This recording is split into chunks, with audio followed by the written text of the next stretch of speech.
Welcome to the Salted Up podcast. Today we have a really special guest, Ryah Arthur, who is a former pro surfer and now is a holistic health coach. Welcome, Ryah. Thank you. So good to have you So here. happy to be here. Tell us a little bit about what you've been up to. Well, going back from the start, kind of like the beginning of the journey, I was a pro surfer in my early 20s. I grew up in a pretty athletic family, very health conscious family. My parents are both chiropractors in Laguna Beach, and early on in my life, I fell in love with the ocean. I fell in love with sports, and I really wanted to make that what my life goal and mission was to be an athlete.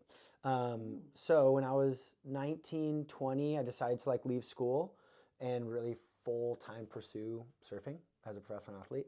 I had a sponsor at the time.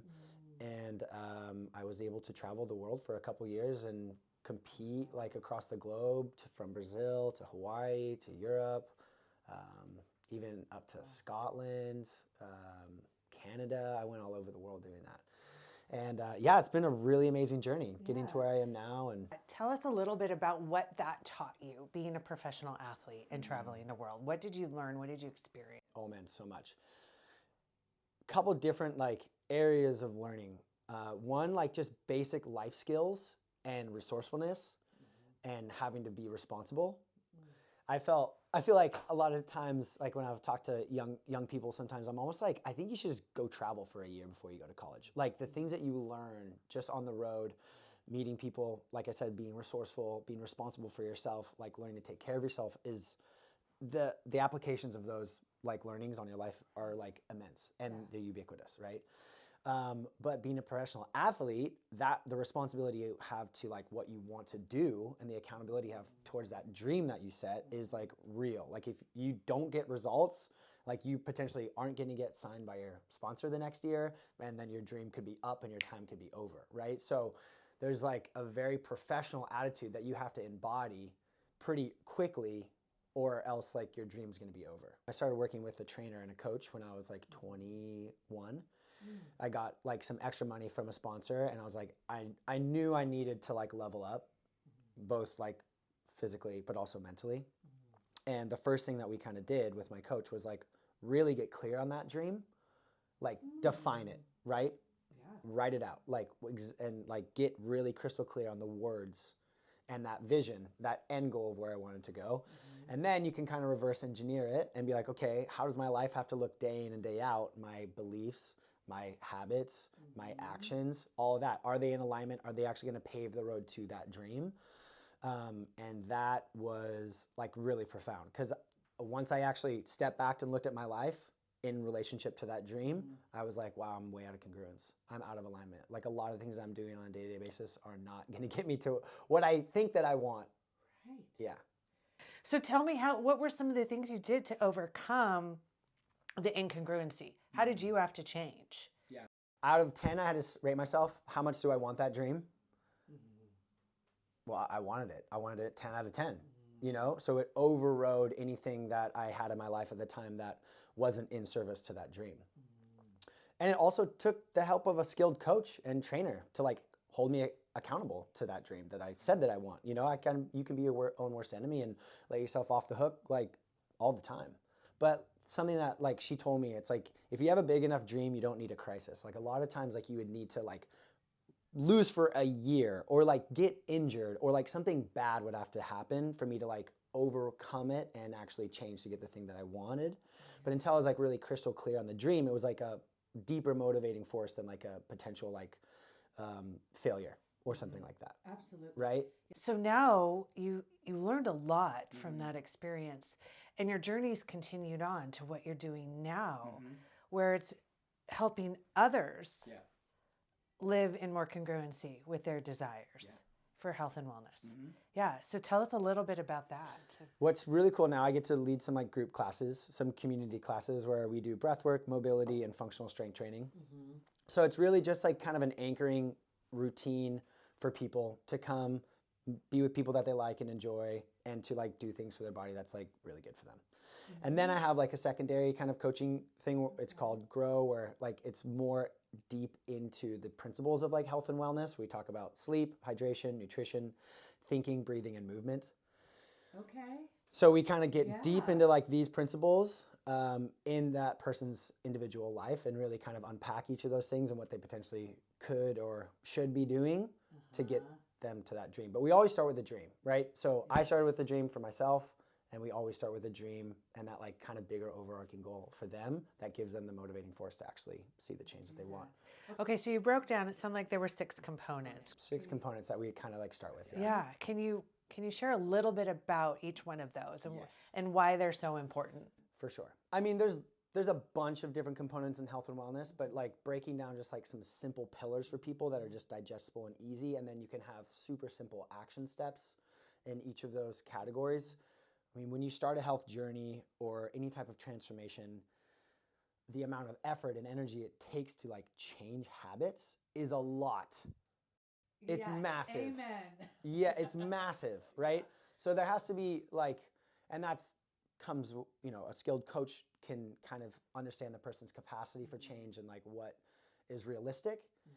So there's always that. So I usually will start with kind of like a physiological load assessment for everyone. Like how much are they under? Like physical stress, like posture is physical stress, right? Are they totally out of alignment? Right? Is like their neck really far forward, causing just tons of stress on their spine all day long, which potentially can lead to chronic pain, all sorts of issues, right? They want to play basketball, but because their head's so far forward, their joint in their shoulder isn't moving correctly, so they always have pain when they shoot a basket or they swing a golf club or whatever, okay? Like we have that. So the very basic fundamentals of body structure. Yes. Work stress. Like how intense is their work stress? Like how much stress are they actually under? Sometimes I just have to start as like just taking stress down and just figuring out a couple different ways that I can reduce stress levels across the board for them. Then once we kind of like pick apart that, then you can start to like add, but like really simple, like water. It's like a basic for most people is, are you drinking half your body weight in ounces a day of really clean water? Yes or no? No, like everything in your body, every chemical reaction is all water dependent. If you don't have water, like your body's not going to be optimal, right? Straight up. So it's like such a simple solution. Yes. But most people don't do it. Most people don't do it. I'm like, okay, here's a really simple hack. Buy a water bottle that's 96 ounces. Bring it with you everywhere you go. Right. Just do it. Put it, carry it on it. Anyway. That's like the first thing. Do you have a water bottle that's big? Yes or no? Most people don't. You know, it's like I have a coffee mug and it's always filled with coffee. Well, that's probably going to dehydrate you, not hydrate you, you know? So that's like step 1, hydration. And then that can get deeper as you go, but that's like a really basic one. And then nutrition's kind of a deep dive for some people. And, you know, everyone's individual and there's a bunch of different nutritional plans for different people and like what's happening for that person. But like getting them off of just like basic processed food, getting people on whole food, more vegetables, more high quality protein usually has a dramatic effect. Most people think that they have to kind of like really focus in their like program or their workouts or something like that, but until they get really clear on their nutrition and their fuel and the things that their body's actually building from, they're not going to really get the results that they're looking for. So nutrition's kind of a deeper dive, but there's also just really basic principles. And there's so much in that one because of the relationship people have with food. Yes. Right? It's complex.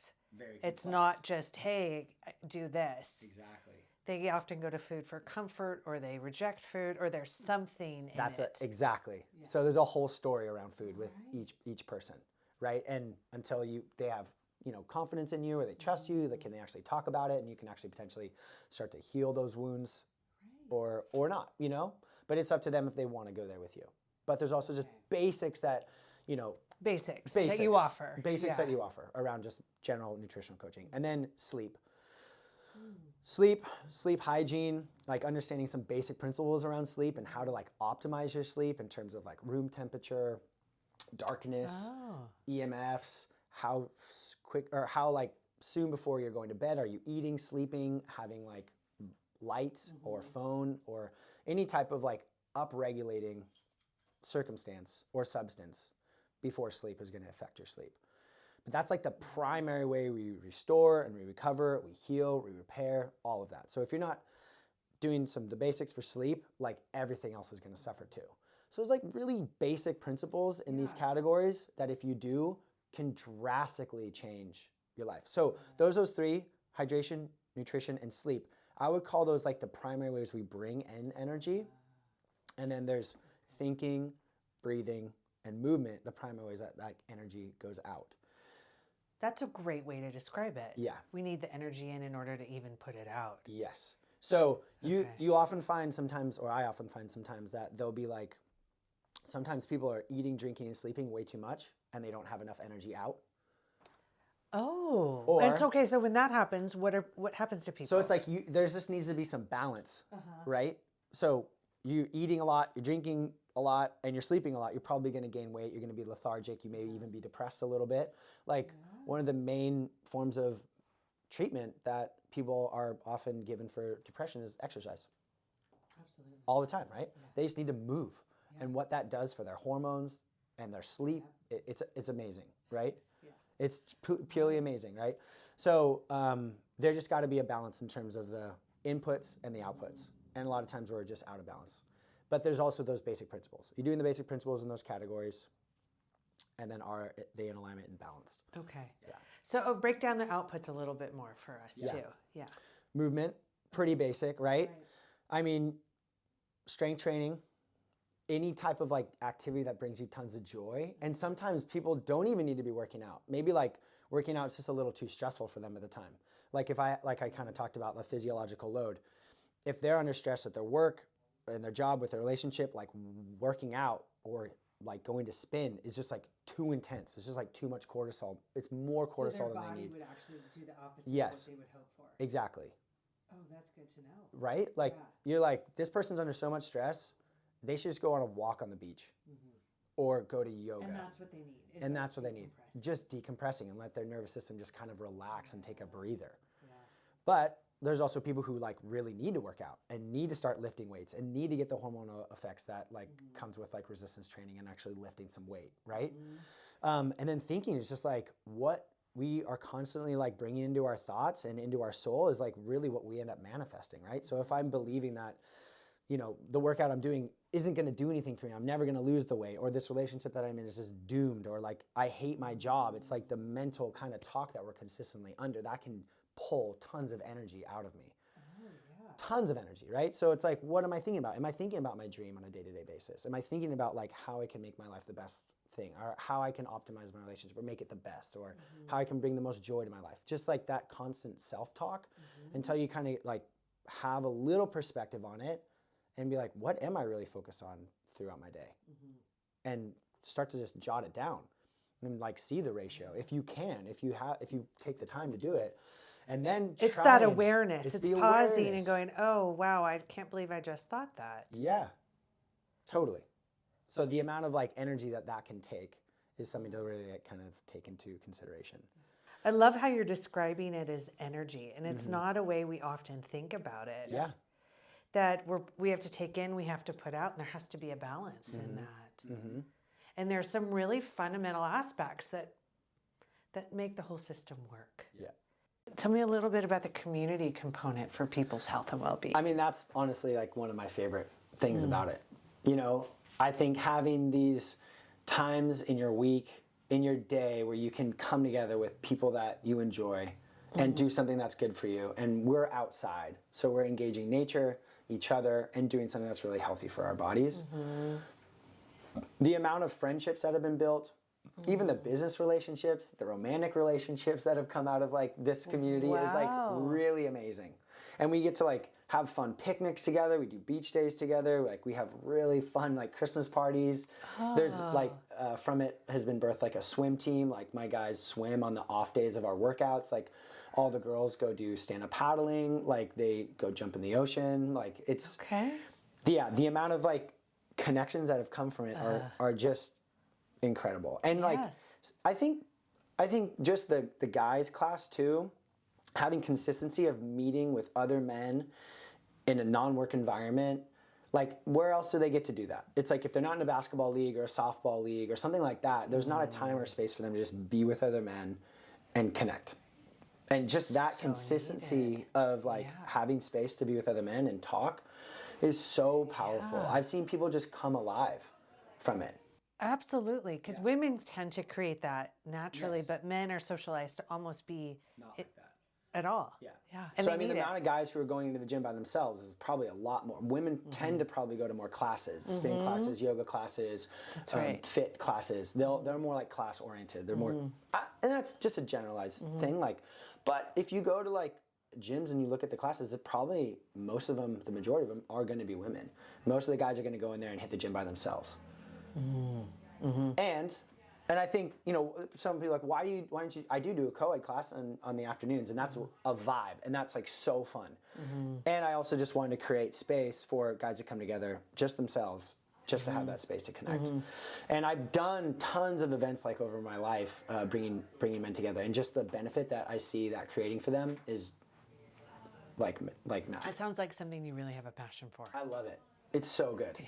It's so good. Like at my bachelor party, we did 3 days on the river, just whitewater rafting. No phones, no distractions, just like being on the river, like getting off the boat and playing some games, hiking, jumping off cliffs. You're like, dude, you come back just like so fired up. Like so many guys like, I can't You can tell do you how life. much I You can need take that. all the responsibility. Just something, 3 days. Like their whole year was just like transformed, you know? We need those breaks. And we need those breaks in community. Yeah. And that's like that joy that comes from that. The joy that comes from doing the class is almost more beneficial, but in conjunction with working out or being outside, the joy that it's elicited from those things, compounded with the benefit of working out, is like pure magic. Absolutely. Yeah. And you get to do that day in and day out. Was this, and so when we go back to the idea of your dream, when you started this and you started to organize, like, how is this dream going to work? Were these the things that you wanted to create? What was really the passion and the heart behind this? Yeah. I know from personal experience that I feel better, work better, have better relationships when I'm healthy. And I'm like, I feel like healthy people equals a healthy planet in a way. You have more capacity, you're more aware. You can love better when you're healthy, right? So, and I think sick people, you know, who knows? But I just want to create space for people, if they wanted to, that could jump in and get the things that they wanted. And there could be like kind of a set outline for them. Here's some basics that we can do together. And if you have the desire, if you really want to change, I can assist you and help you to do that. And those communities create, like I said, so many positive things for the community that they're a part of, the bigger community at large, like the Laguna Beach community that I'm a part of. It's been a powerful force of good for the community. Because most of the time we don't have any accountability. No, like anywhere. Like, you know. Nobody having our back, maybe our job, pushing us. right? You have to do those things. It's your job. And you don't necessarily want to do them. It's not maybe your dream, the job that you're doing. Maybe it's the CEO's dream or the founder's dream. And maybe it's not your dream, but to be your own CEO of your life. I mean, this is my dream. This is my life, and I get to create what I want. A lot of people potentially just don't know that they can do that. And they can. You know, and I think one of the things that I like to do is provide a place for people to become more aware of that and then take action on it, and then to be held to the account of what they said that they wanted. So like the GROW program that I do every January. Tell us about that. It's 3 months, and we go through those 6 basic principles, and we kind of like outline the whole 3 months around getting clear for like yourself. So I send a bunch of questionnaires around each of those different areas, and I kind of identify some areas that potentially you need help in. And then I work individually with the people that are in the program, and then we're daily checking in on a platform, like a video platform. It's called Volley. It works awesome. But we're like, did we do the things that we set out to do? Like each day this week, I'm going to be doing X, Y, and Z. So Sundays, we like break down our schedule. Like, I know that for me to have, or me to attain my dream in my life, I need to do what, you know? And then people outline like the basics of their life. Yeah, you break it down into small steps. Yep, small steps. Water, food, movement, breathing, sleep, right? And I'm going to commit to that for 3 months. And I'm going to see how I feel at the end. I mean, and that's how long it takes to change a habit, right? Right? Exactly. So we're trying to create new habits and take out habits that don't serve us and don't serve our dream. And last year, it was so amazing to see the transformations that people like went through. I mean, that's what makes this whole thing worth it to me and makes it, because I just get to hear these stories of transformation and like, you actually are getting the thing that you want out of life now. And like the joy that comes from that is like, it's priceless, you know, it's truly priceless. It's super priceless. So this is the direction it goes. Here's the one thing, and maybe you experience this too, that I see for people when they have a goal or a dream. There's this part of them that likes to self-sabotage. Oh yeah. And they don't even know they're doing it. Oh yeah. How do you manage that? That's a hard one, because there's definitely some, if I think back, some ones that I've helped the person overcome self-sabotage, and then ones that I was unable to. Just completely unable to. And I tried, you know, and... Do you call it out as self-sabotage, or how do you look at that with them? I mean, bringing it back to their dream, is this in alignment with your dream? Is this something that you want to pursue? Is this like in your highest good? Like you told me flat out that you wanted this thing, but it seems like this thing isn't going to get you to that place. So help me understand why you keep doing it. That's a great question. And just hearing themselves talk about it, they're like, oh, okay, yeah, no, I see, I get it, I understand. But sometimes it's not enough to overcome the pattern. Yeah. And sometimes for that person, they may have to feel or experience a little bit of pain. Like we talked about, like the dream has to be bigger than a crisis for them to change. 100%. But sometimes people have to hit crisis and they have to feel pain to change. They have to get uncomfortable enough that they finally choose change. Yeah. It has to like override. Like the pain of staying the same has to become less than the pain of change, because it's like an inverse ratio. Usually the pain of change is so great that they would rather just stay the same. But until that pain of staying the same overcomes the pain of change, they won't change. So true. And I've seen that, not everyone, definitely not everyone. Some people can just be like, this is my dream, and they'll change it. They really get clear on their dream, like I did when I was surfing professionally. You know, like, I know I want that. I'm gonna stop, like, eating fast food or whatever the things that I was doing at the time that I knew I was like, that's not serving it. Yeah. I could change, but sometimes, and for everyone, that's not just the case. Sometimes they really have to experience the pain of not getting the thing that they want routinely over and over again, or losing jobs, or losing relationships, or, you know, I have a really good friend that had to lose his job and relationship before he really like changed his life. And did it work? And it worked. But, you know. So it's almost like life, God, everything is pushing us for growth and change. And it's us that resist it. Yeah. And fight back on that. Yeah. Yeah, and it's hard as a coach or a mentor or like, you know, being like, okay, dude, like, I can't help you. Like. Yeah, how do you have that conversation? I know, you're like, I don't know what to do here. Like, that's a hard one. And it can be really sad or frustrating because like, you obviously care about that person, you're invested into them, and you want to see them win. And you're like, I'm just gonna let you do you. And like, that's so true. You know, I let all my clients do them, and I just like give them reflection and offer some advice and counsel based on what they told me that they wanted. You're doing you by continuing to pursue your dream, right? Yes. But you can also do you by not pursuing your dream. You know, you have a choice. You have a choice. Yeah. Yeah, and a lot of times what I end up, if you get to the root of that, and maybe you've seen this, maybe it's something else. Yeah. There's this deep belief way underneath it, either they're not worthy. Yeah. Or they're not loved. I don't know if that's what you see, but that's often what I'll see as the core, somewhere deep inside. Yeah. And it's hard for a therapist or, you know, a coach, like, I want to make you feel that way. I want to make you feel loved and seen and worthy, because I believe that you are. Right. So, you know, as a fitness coach, I'm not necessarily in that place or that conversation with them all that often about their worthiness or if they feel that or not. So that can be a little bit of a challenge if that's really deeply rooted, like helping them overcome that. That definitely takes the work of like a skilled therapist like yourself. To help to heal. And you probably pick up on it, but you're like, you got to do you. Yeah. This has only been part of your journey. Yeah. So if you were to give our coastal audience some tips as the new year's kind of starting, and we're looking at that. 3 solid advice that you could give them. Yeah. I would say doing something you love at least 4 hours a week.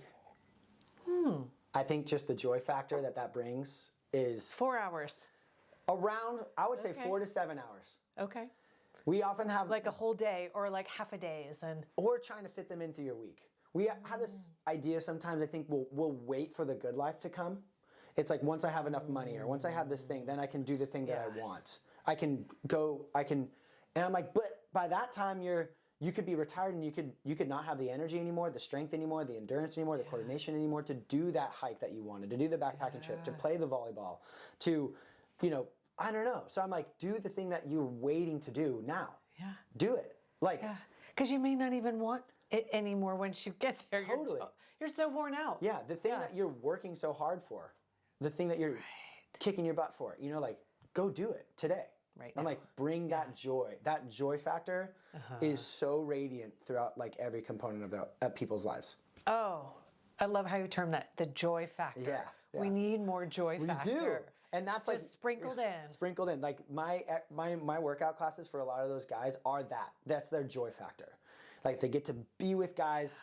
They get to be with women. They get to work out, and then they get to go in the ocean. And that little mini challenge too. They get to overcome that, like right at the start of their day, and just like I did the thing. Yes. And they're like, yeah, and that gives them that like courage and that energy to like go do the next thing.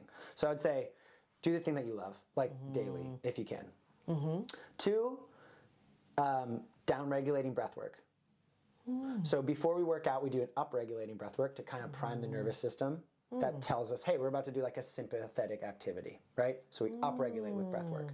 But on the opposite end of it, always down-regulate to kind of rebalance. Oh, interesting. So there's a difference in the way people breathe. 100%. So the body believes the breath. But the breath believes the mind. So to get someone excited or like up, do you breathe faster? Do you? Okay. Yes. That's all kind of, so before you work out, up-regulating, getting the nervous system like engaged. After a workout, you want to stimulate that recovery response. So you want to shift into the parasympathetic mode. But oftentimes what happens is people stay in that heightened sense of sympathetic response after a workout.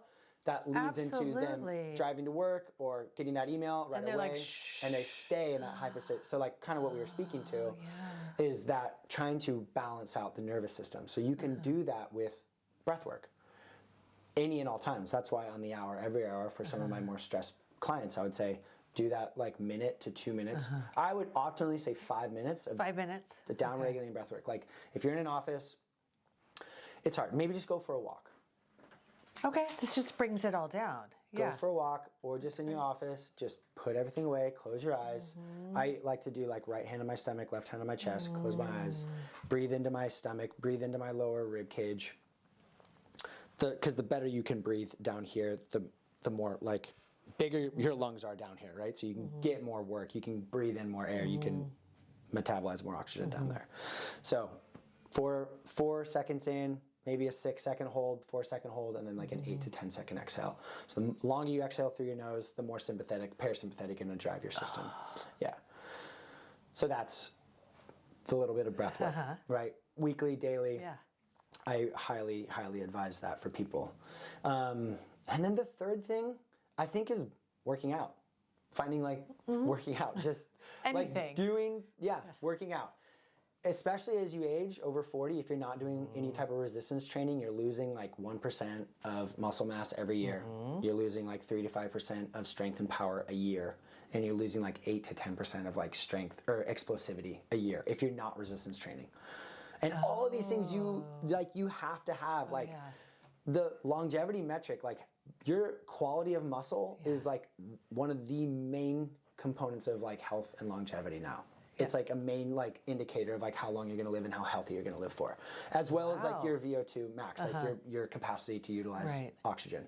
So working out just is like probably one of the most important things for just like, it depends. If you're a pro surfer, you want to get better at surfing, like you can take all the attributes that surfing demands of you and get better at those things. But if you just want to live a healthy and happy life, like working out has to be a component of like your week. Has to be. So find something that you love, right? Finding something that like you vibe with. You know, if that's spin, if that's yoga, if that's... And maybe being willing to try new things. 100%. Because I can recall I hit 44 and it was like, I don't know what just happened to my body. Dear goodness. Yeah. And I think a lot of people, as they get older, they experience that, and the same workouts aren't working. It's not giving them the... Yes. So being open to new things. 100%. Yeah. Yeah, and going and trying new things. Yes. Living like life is still an opportunity. Like we did when we were younger. Yeah. Okay. For sure. For sure.